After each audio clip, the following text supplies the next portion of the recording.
A common problem that occurs when you're using chenille yarn, so blanket yarn, baby yarn, whatever you like to call it, is that when we start doing the magic ring, you kind of get a peak or a dome in your work where you wouldn't really used to if you're using a regular yarn.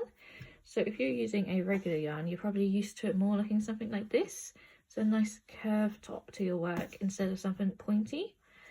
So when we're working with this type of yarn, it doesn't always have to look like this. We can amend the patterns so it does look like this on top instead. So when you're doing a pattern, usually it starts with a magic ring, and into that magic ring you would do 6 single crochets, and then round 2 you would increase. That's how most patterns start for work like this.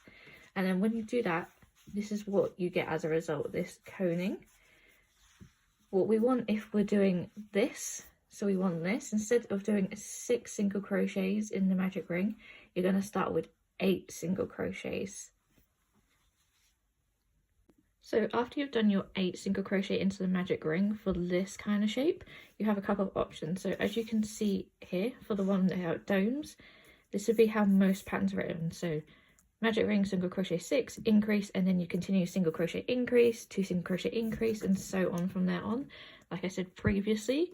So to get our stitch count in each round to match what would be in the pattern you're following, when we do our magic ring single crochet 8 for this shape, you have 2 options. So in the next round you can either do a single crochet increase to bring your stitch count up to 12, and then another round of single crochet increase.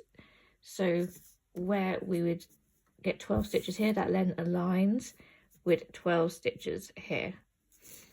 Oh, sorry, that should say 18. Let me change that. 18 stitches. So then, as you can see, our rounds start to match up. Or, so if you do 2 rounds of single crochet increase, it's not as curvy as this. It does start to dome a little bit just at the top. Definitely not as much as this, but it's just something to bear in mind. So there is another option, which is what I usually follow. So you do a magic ring, single crochet 8, you increase to bring it up to 16 stitches, and then to go from 16 to 18, like we would do how it would say in your pattern more than likely, you want to do 7 single crochets followed by an increase, 7 more single crochets followed by an increase, and that will bring you up to 18 stitches. So if you follow this method, your round 3 on here should match the round 3 on your pattern. And then once you've reached the end of either of these options, you can then continue with the pattern that you're following exactly as it is. And then because we have more stitches at the top, it should round out.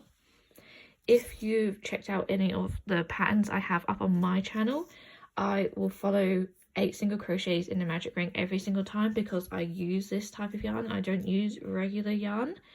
And I've modified the entire pattern when I do it, so there is absolutely no doming whatsoever. Everything will turn out perfectly curved at the top.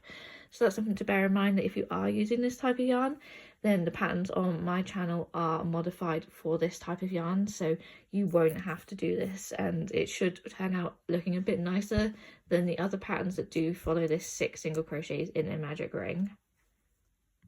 If you do have any more questions though on how to modify the pattern you're following or how to get it less domey at the top, then just leave a message in the comments and I'll get back to you.